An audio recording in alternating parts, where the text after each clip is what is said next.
Hello and welcome to Firstpost Live, where we bring you the day's top 4 stories from across the world. I am Gushin Garland, live from the Firstpost studios. Let's begin with the headlines. The United States and Taiwan have reached a trade deal agreement to build chips in factories on American soil. Taiwanese companies will invest at least $250 billion in production capacity in the US. China says it resolutely opposes the deal. Canadian Prime Minister Mark Carney hails what he calls a strategic Canada-China partnership in his meeting with Chinese President Xi Jinping in Beijing. The talks aim to strengthen bilateral ties after a decade of strained relations. America slams South Africa for allowing Iranian vessels into its waters for naval drills. It says that Pretoria can't lecture the world on justice while cozying up to Tehran. A court in South Korea sentences the country's former president Yoon Suk-yeol to 5 years in jail. He was found guilty of obstructing justice and other charges linked to his declaration of martial law in December 2024. And Yemen's prime minister has been replaced by the foreign minister following rising tensions between Gulf allies Saudi Arabia and the UAE. The move comes after a failed attempt by Abu Dhabi-backed separatists to take control of southern Yemen.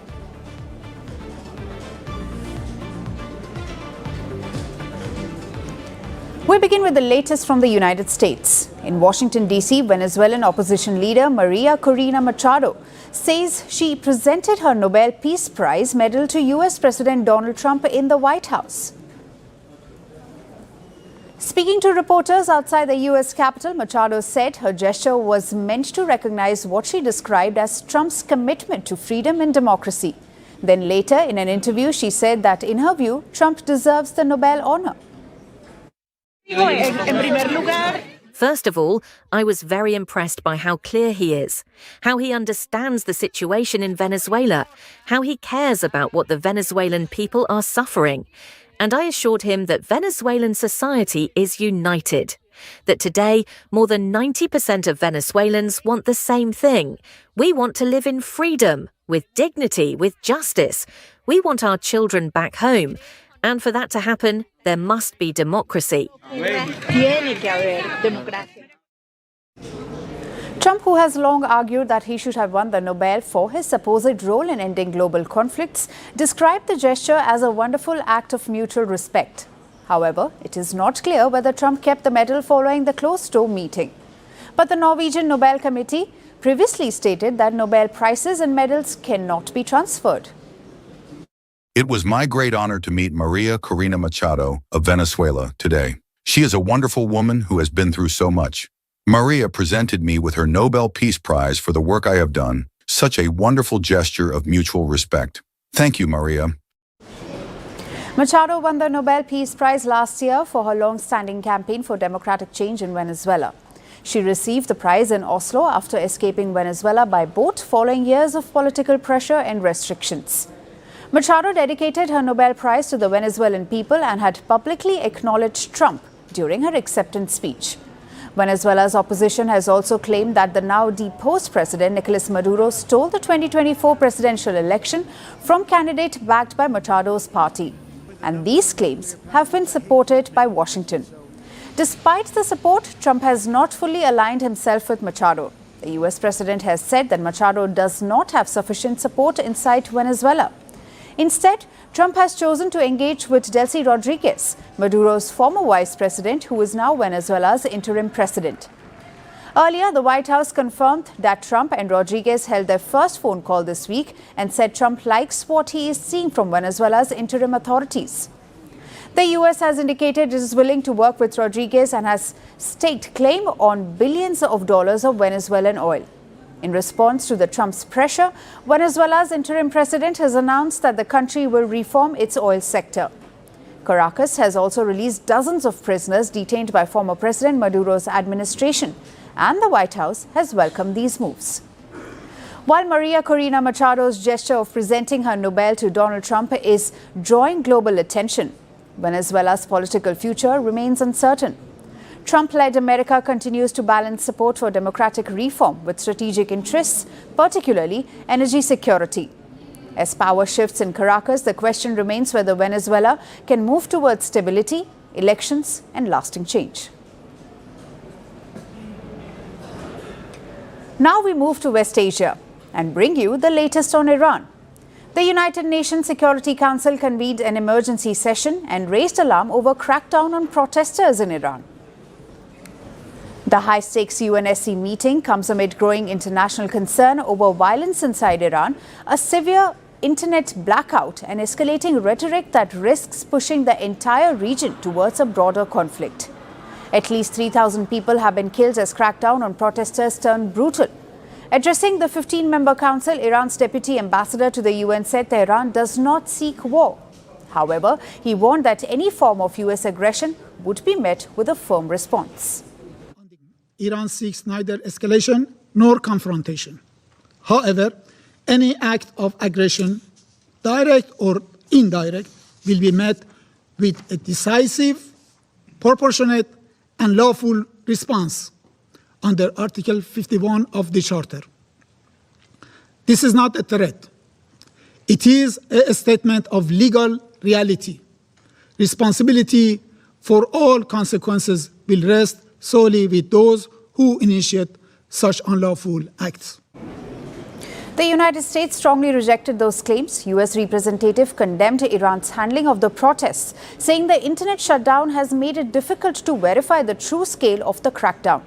The representative said Iranians are demanding freedom more openly than even before and accused the government of fearing its own people by blaming foreign actors for domestic unrest.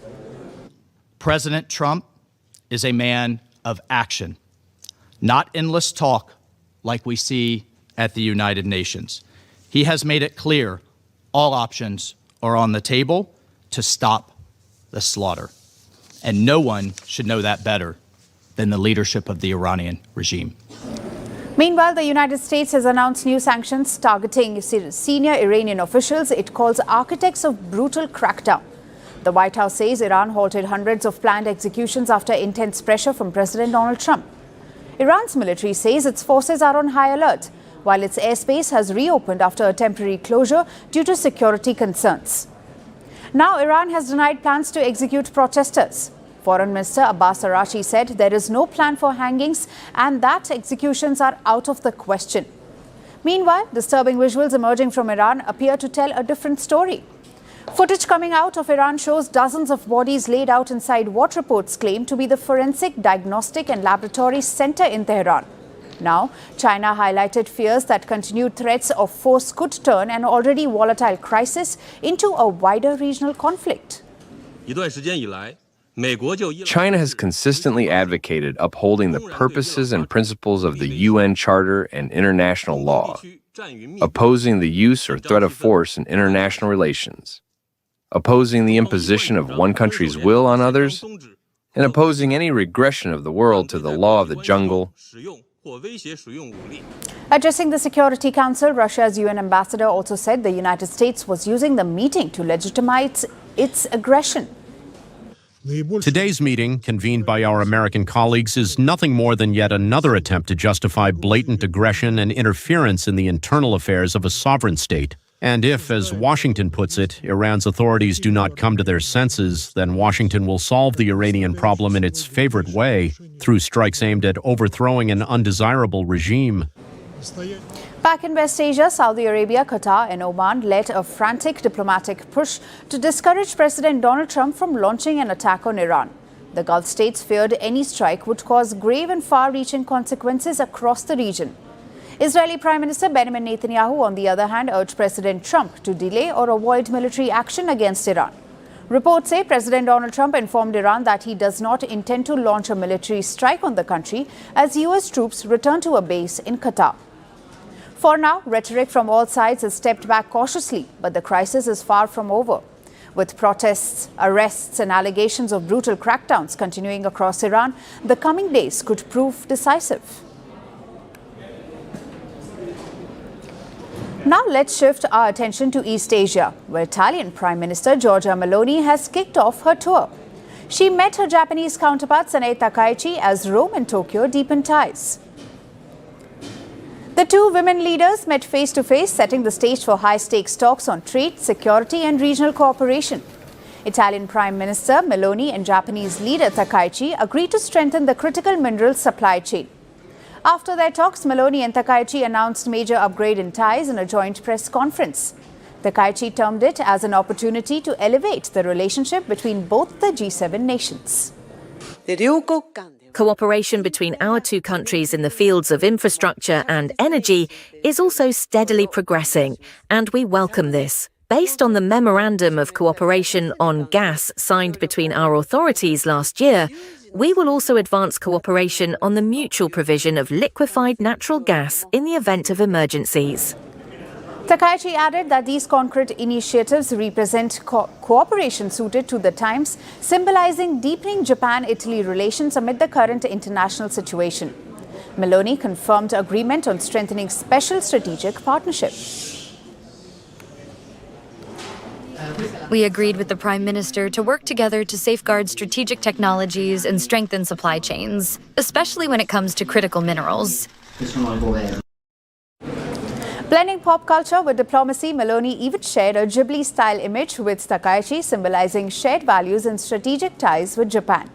The timing is as symbolic as this year marks 160 years of diplomatic relations between Tokyo and Rome, which began in 1866.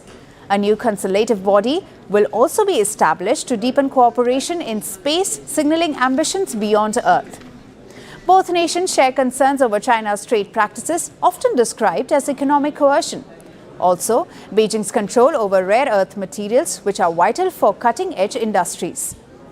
Defense ties between both the G7 nations are also accelerating as Beijing expands its military footprint in the Indo-Pacific and Russia's war in Ukraine reshapes global security thinking. Tokyo and Rome view security in the Indo-Pacific and the Euro-Atlantic as inseparable. That shared outlook now drives closer military coordination. And along with Britain, Japan and Italy are partners in a defense project. This project will develop a next-generation fighter jet targeted for deployment by 2035. Friday's meeting was Meloni and Takaichi's first official face-to-face encounter since the Japanese Prime Minister took office in October. The two conservative women leaders have briefly crossed paths earlier at the G20 summit in South Africa last November. Now, from minerals to missiles, Rome and Tokyo are signaling a deeper strategic bond, one shaped by geopolitics, security, and a rapidly shifting world order. Following this, Italian Prime Minister will also visit South Korea. Meloni's Asia tour is diplomacy with a purpose by forging strategic partnerships, securing supply chains, and anchoring Italy firmly into the Indo-Pacific equation. By blending politics, industry, technology and security, Rome is signaling alignment with the broader Western vision for the region. A clear message emerges. Italy is no longer watching the global power shift, it is stepping decisively into it. Our final story is coming from Britain. The UK Prime Minister Keir Starmer has turned up the heat in Parliament, lashing out at the opposition amid a heated debate over policy U-turns.